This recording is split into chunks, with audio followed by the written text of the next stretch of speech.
Merci. Donc je voulais répondre à monsieur qui avait pris la parole après moi, qui disait que justement ça avait été une idée inventée, que l'homme apparaissait à l'homme comme un loup. Mais dans la société marchande, il y a une idée marxiste qui avait été développée, qui était de dire que l'homme n'était pas comme un loup, que les loups ne se mangeaient pas entre eux.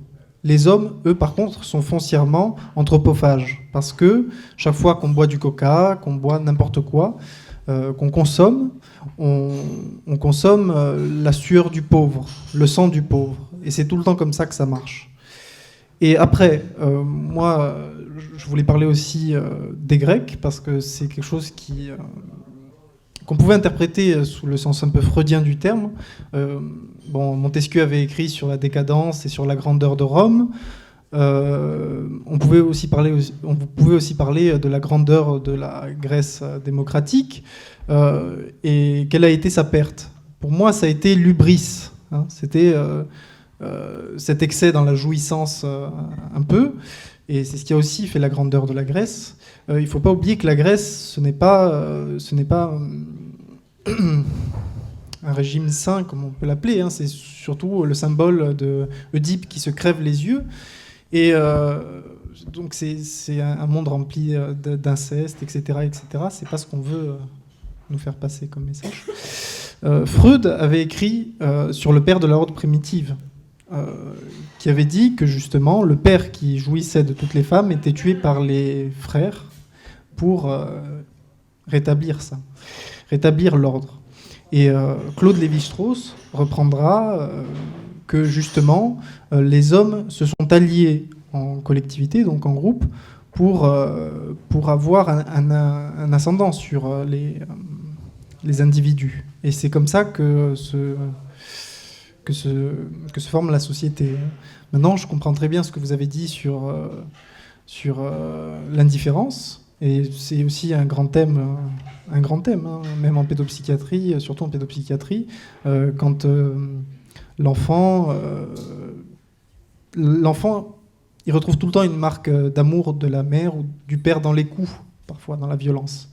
Et rien n'est pire que l'indifférence. Après, ça donne beaucoup de symptômes, etc. etc. Et je comprends beaucoup. Voilà.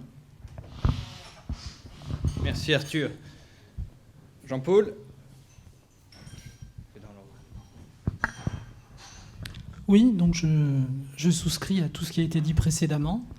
Et je vais rajouter quelques petites notes. Quand nous parlons de nous, ce que nous sommes, nous humains, nous individus, nous sociétés, nous ne devons pas oublier que nous sommes les héritiers du vivant. Ce qui veut dire que tout ce que nous sommes n'est ni plus ni moins que la résultante d'une évolution. Nous sommes le produit de cette vie qui n'a pas de morale ou d'éthique particulière, tout du moins autant qu'on puisse en avoir la preuve. Ça ne signifie pas qu'il n'y en ait pas. Nous nous trouvons confrontés en fait à une multitude de dualités qui nous constituent et qui nous déchirent. Ce qui veut dire que chaque fois que nous avons à réfléchir à ce que nous sommes, à ce que nous faisons, à ce qui nous relie, à ce qui nous déchire, nous sommes pris à la fois dans les filets de notre animalité, de notre constitution physiologique, notre constitution atomique. Quelque part en nous s'agitent des énergies, des forces que l'Inde a décrites autrement que nos religions judéo-chrétiennes. Cette façon d'adopter, des figures tutélaires pour expliquer la manière dont nous sommes à la fois constitués de forces qui sont violence, douceur, qui peuvent se manifester autant par la paix que par la guerre, ne porte pas de jugement de bien ou de mal. C'est-à-dire que ces sociétés-là n'ont pas hérité du masdéisme. C'est-à-dire qu'on n'a pas la notion d'Ahura Mazda, donc ces divinités, iraniennes, perses, qui, quelque part, nous ramènent l'héritage indo-européen duquel nous avons tiré la plupart des bribes de nos pensées. Ceci dit, aujourd'hui, nous nous trouvons dans une société où, quelles que soient les sources qui nous ont abreuvés, nous ont constitués, qu'elles soient indo-européennes, c'est-à-dire nos racines profondes, les sources grecques, les sources latines, nous nous trouvons aujourd'hui dans un mélange de cultures qui est supplanté au niveau planétaire par une philosophie, une pensée qui n'a pour seul dogme, pour seule règle, que le commerce. Comme nous disions tout à l'heure, les sociétés telles que nous les considérons et telles que nous les envisageons, parce que nous n'avons pas admis d'autres modèles, ont été constituées à partir du moment où l'être humain est sorti du nomadisme. Ce qui sépare, mais fondamentalement, l'être humain dans une société telle que nous pouvons la voir aujourd'hui et l'être humain tel que nous avons pu l'être jadis, c'est le passage d'une société de nomades, de chasseurs, cueilleurs, pêcheurs également. Donc il y a une prédation, mais c'est une prédation très limitée qui ne nous liait pas à un territoire. J'ai entendu le mot territoire tout à l'heure, il est assez important parce que la notion de territorialité crée la notion de délimitation de cette territorialité et donc de légitimité de la personne qui l'occupe. À partir du moment où nous avons dû nous mettre en voyage en tant que nomades pour survivre, pour évoluer, pour trouver notre subsistance, pour échapper aux conditions climatiques qui varient avec les saisons, que ce soit des migrations régulières ou des migrations perpétuelles, l'être humain devait collaborer. Même s'il y avait un minimum de violence, parce que les sociétés telles que nous les imaginons aujourd'hui, avec nos petites conceptions policées, avec nos a priori éthiques, religieux ou simplement psychologiques, puisque nous avons quand même nous sommes les héritiers je dirais des fantasmes d'un Freud qui n'a pas apporté que du bon dans notre société. Je pense qu'il a, je dirais, appuyé sur une zone assez sensible que notre société judéo-chrétienne avait déjà prédisposée. Donc cette notion de bien et de mal est toujours en train de créer une dichotomie entre ce que nous considérons comme bon et ce que nous considérons comme mauvais. Le loup dont nous parlons depuis tout à l'heure se fiche de ce qui est bon, de ce qui est mauvais. La seule chose qui est importante, c'est que ce couple alpha, parce qu'il n'y a pas de femelle alpha sans mâle alpha, il y a un couple alpha dans une meute. Cette meute est une entité qui dispose de plusieurs individus dont chacun a un rôle bien précis. Les alphas se chargent de remettre chacun à leur place par un simulacre de violence, parce que cette violence n'est pas fondamentalement elle n'est pas gratuite. C'est-à-dire que les crocs et les griffes ne servent pas à nuire, ils servent à expliquer, à parler, de la même manière que nous le faisons nous avec nos mots, nos sourires, nos expressions, nos règles, nos lois, si nous voulons passer à une échelle un petit peu plus subtile. À partir du moment où nous sommes passés, je reviens donc nous sommes passés d'une société nomade à une société sédentaire, à partir du moment où nous nous sommes sédentarisés, nous avons commencé à créer des sociétés. Elles n'ont pas à avoir été marchandes ou pas marchandes, elles se sont d'abord constituées. Et à partir de ce moment-là, nous avons commencé à parler d'individus, parce que ces sociétés constituées ont pu permettre de classer les individus et de leur attribuer des tâches, des rôles, des fonctions. Et certains ont pu s'attribuer le temps de réflexion nécessaire à la direction de cette société, prendre la direction de cette société. Aujourd'hui, nous sommes les purs produits de sociétés sédentaires. Les quelques nomades qui nous restent sont pourchassés à peu près partout sur la planète, sont en voie de disparition, sont agglomérés comme ils l'ont toujours été. Le modèle non violent, parce qu'il est quand même beaucoup moins violent que ce que nos sociétés ont créé, nos sociétés, je ne parle pas de sociétés industrielles, nos sociétés tout court, nos sociétés aussi bien anciennes que récentes, sont nécessairement des sociétés où nous allons manifester cette tension dont parlait Madame.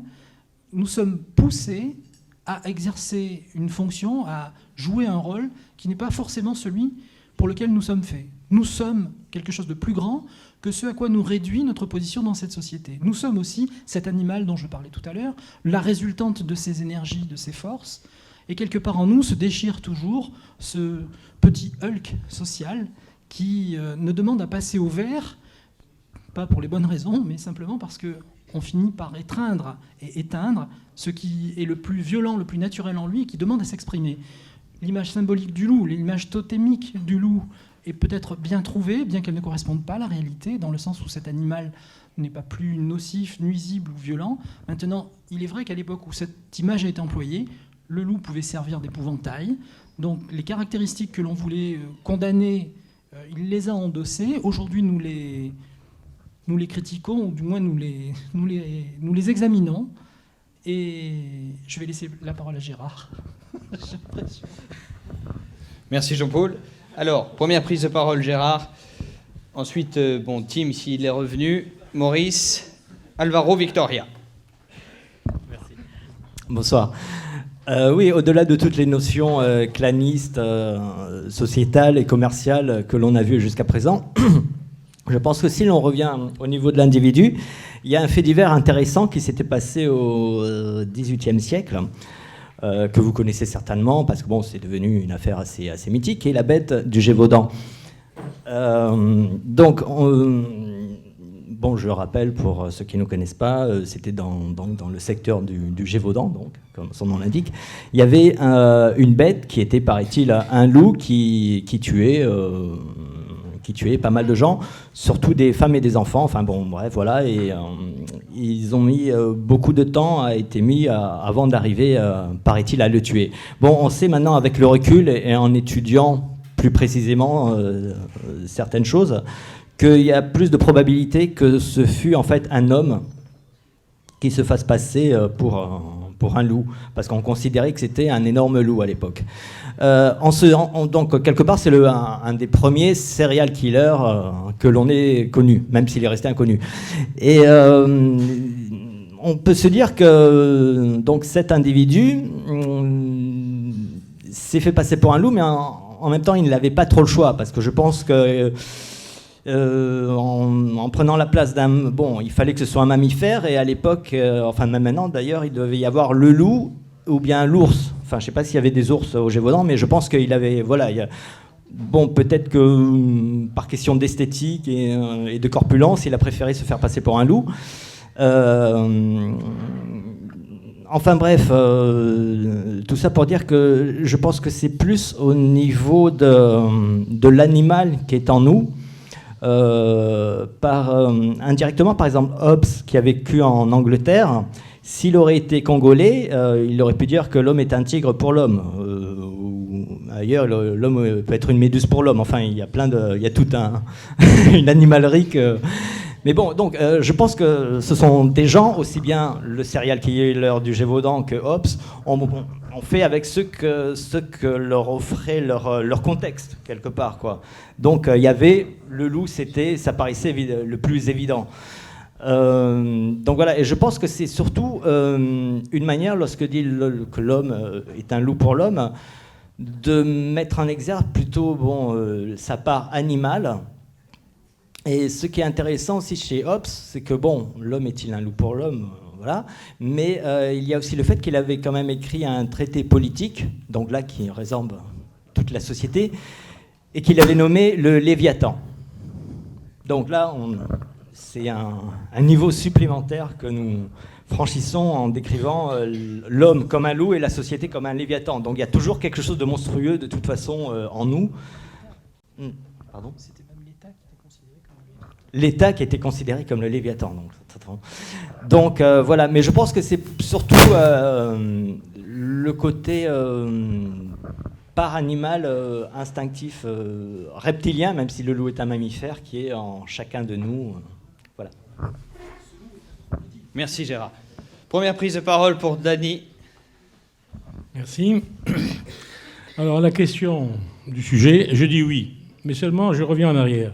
C'est simple, c'est une question de logique. Si l'homme est un loup pour l'homme, donc un loup est un loup pour loup. Donc c'est une histoire de loup, quoi. Donc c'est un peu... Donc il y a quelque chose qui ne va pas. Or, ça ne va pas parce que le loup, c'est une meute. Donc ils s'entendent. Alors, il y a quelque chose qui ne va pas du tout dans la logique de tout ça. Mais je reviens en arrière. Je parle de l'Éternel. Il a créé que 2 êtres. Adam et Ève, bien sûr. Et ce sont eux qui ont créé le reste de l'humanité. Et j'y arrive. Première création, Caïn et Abel. On connaît l'histoire. C'était des loups, je ne sais pas qu'est-ce que c'était, il n'y avait pas de loups peut-être. Isaac et Ishmaël. Jacob et Ésaü. Joseph avec ses frères. Et je vais finir par la France qui envoie ses soldats dans un pays d'Afrique pour 2 clans différents. Est-ce que ce sont des hommes entre eux, ceux-là, ou c'est des loups entre eux ou pas?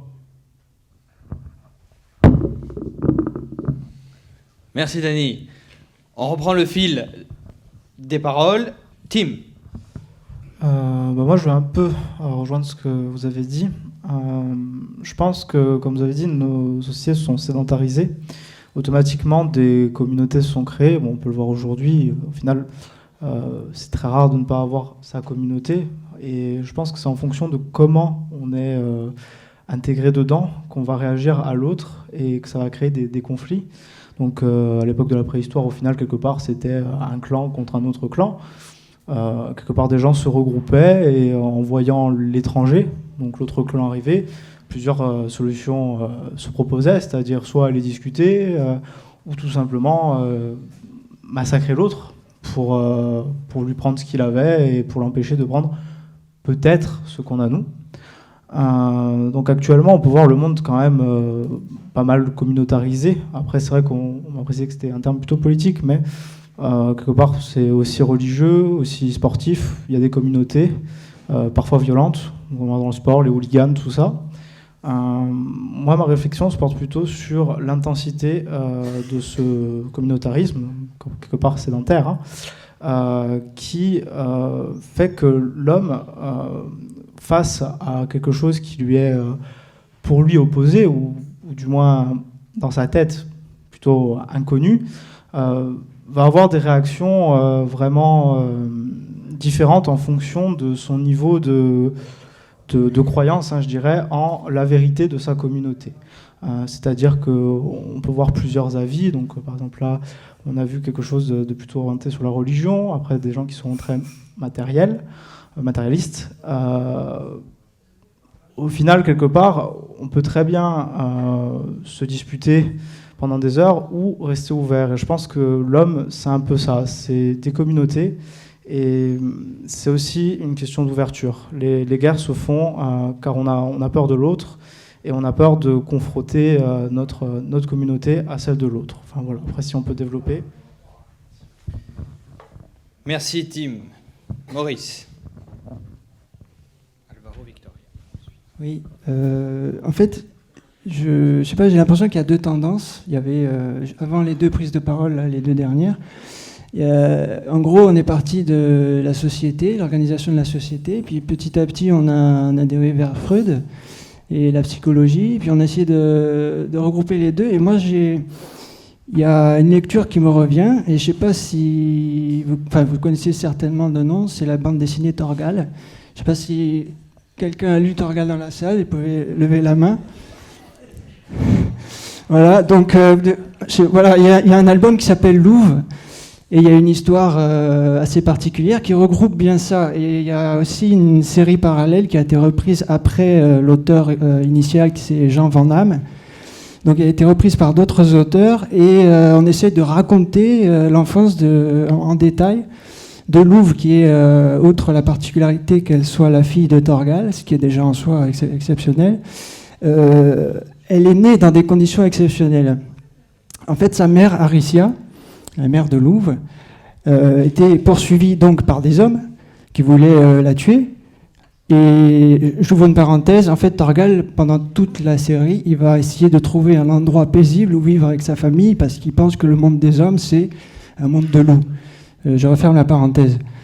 Et donc, la mère de Louvre est poursuivie, et elle manque de se rompre le cou en tombant dans une crevasse, et finalement, elle trouve refuge dans une grotte, et elle s'aperçoit que cette grotte est habitée par une louve, sauf que cette louve est en train de mettre bas.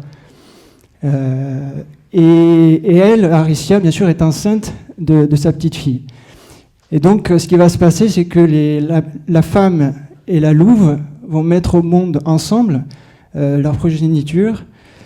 Et de là va naître une particularité de la petite fille, c'est qu'elle va être capable de communiquer, et c'est très important, avec non seulement les loups, mais tous les autres animaux. Et donc, on a parlé de la part animale qui est en soi.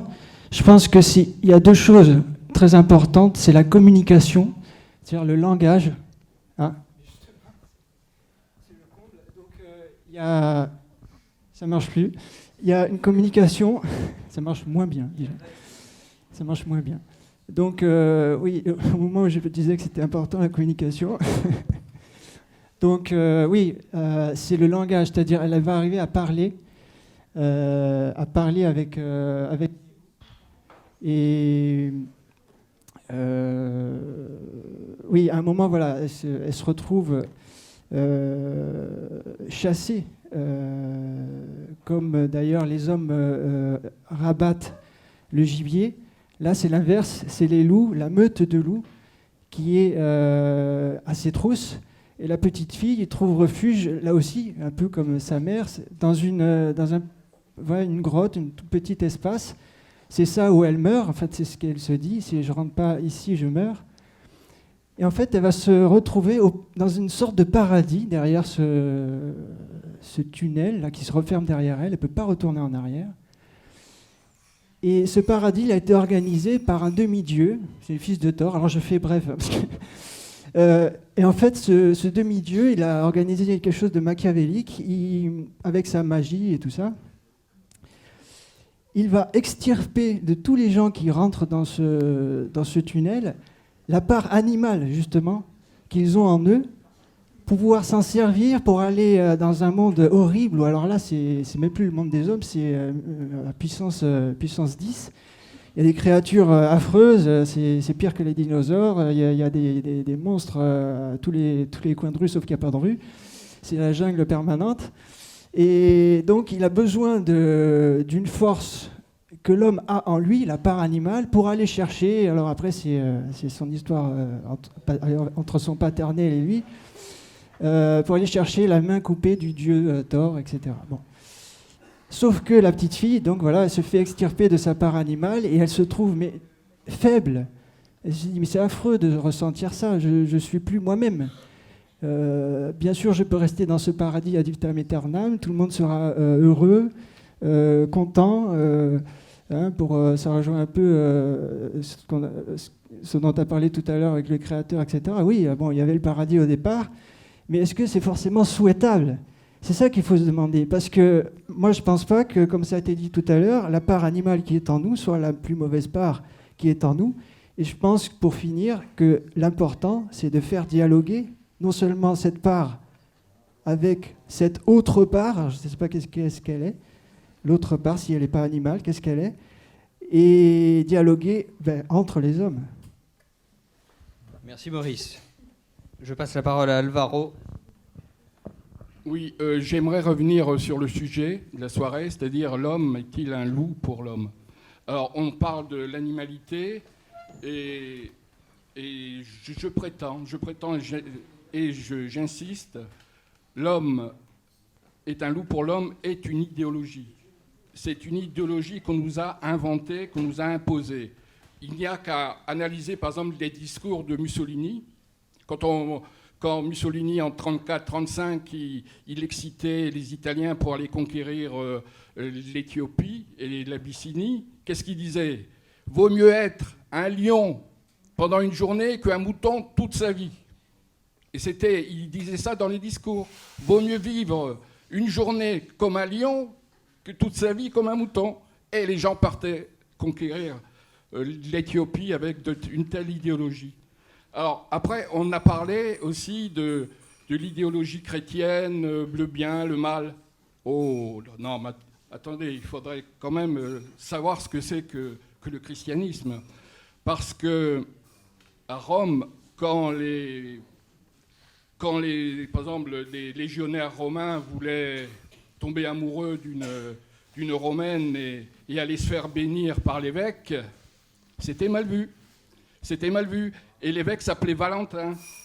Alors, quand l'empereur Claude s'est aperçu que l'évêque Valentin commençait à bénir les amoureux, qu'est-ce qui se passe là ?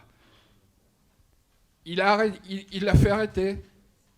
Et il y a eu le procès de Valentin. Et c'était quoi le thème pendant le procès ? C'est qu'il affaiblissait l'armée. Il a été accusé d'affaiblir l'armée romaine, parce qu'un légionnaire amoureux, oh là là, on ne pourra jamais en faire un combattant, on ne pourra jamais en faire un soldat d'élite, quoi.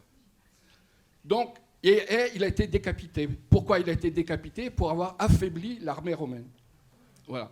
Donc, croire que l'homme est un loup pour l'homme, c'est une invention. C'est une invention qui est fabriquée. Alors, les gens ont vu le film de Stanley Kubrick, c'est Full Metal Jacket. Là, on voit comment on forme les soldats américains pour être des machines de guerre. Alors moi, je peux vous dire comment on fait pour former les soldats français, puisque j'étais instructeur. Alors, comment un jeune de 18, 20 ans, on en fait une machine de guerre pour être capable d'aller faire de la guerre? Ça s'apprend. Il y a des pédagogies, il y a des techniques. Donc, tout s'apprend. C'est-à-dire, être un loup, ça s'apprend. Alors, après, on parle de, justement, on évoque la guerre actuellement des soldats français en Afrique. Oui, mais alors là, il ne faut pas tout mélanger, quoi. Il ne faut pas tout mélanger parce que l'armée française, c'est l'armée de la Révolution, c'est-à-dire celle de Valmy, de Floris. C'est-à-dire, c'est les soldats qui, après la prise de la Bastille, allaient, comment dire, répandre des idées de la liberté, égalité, fraternité à travers l'Europe. L'armée française, elle est née de ça. Donc quand elle va en Afrique, c'est toujours pour des idéologies qu'elle a, la France, depuis 200 ans, et qu'elle continue à défendre. Bon, c'est vrai que c'est des... Mais l'armée française, elle est née de là. Elle est née de ça, l'armée de la République. Voilà. Merci Alvaro, je passe la parole à Victoria. Alors je voudrais revenir sur 3 mots de vocabulaire qui ont été évoqués dans la soirée. D'abord le mot indifférence. Je suis persuadée que personne n'est indifférent. Il s'agit seulement d'incompréhension. Chez l'être humain ordinaire, disons, hein, je ne parle pas des cas psychologiques. Je pense que l'indifférence n'existe pas, c'est seulement des choses qu'on ne comprend pas. Voilà, c'est une question d'incompréhension. Alors ensuite, il y a le mot agressivité. Alors évidemment, dans le mot agressivité, il y a quelque part, il y a un agresseur et un agressé. Alors on pourrait se demander pourquoi l'agresseur agresse. Et évidemment, quand l'agressé se sent attaqué, il se défend plus souvent et donc il va devenir agresseur lui-même. Et ensuite le mot territoire, parce qu'il a été évoqué le mot territoire pour les peuples sédentarisés comme nous, il est par comparaison aux peuples nomades. Parce que sincèrement, est-ce que vous pensez que les peuples nomades, ils n'avaient pas leur territoire? Bien sûr, ce n'est pas un territoire qui est à géométrie variable, mais c'était également un territoire. Est-ce que vous pensez que les caravanes, quand elles traversaient le désert, elles se mélangeaient, que les femmes allaient épouser quelqu'un d'une autre caravane, que les enfants se baladaient d'une caravane à l'autre? Pas du tout, hein. C'était des clans, voilà, puisqu'on revient à la notion de clan, et ils avaient leur propre territoire. Et si on veut revenir encore plus loin, nous avons, nous également, en tant qu'individus, notre propre territoire, où nous ne laissons déjà pas toujours les gens, même nos amis ou nos plus proches, encore pénétrer. C'est notre sphère individuelle que nous protégeons. Et si on nous agresse, nous pouvons, à ce moment-là, nous défendre et devenir également l'agresseur. Donc je pense que le mot territoire est beaucoup plus vaste que le territoire géométrique.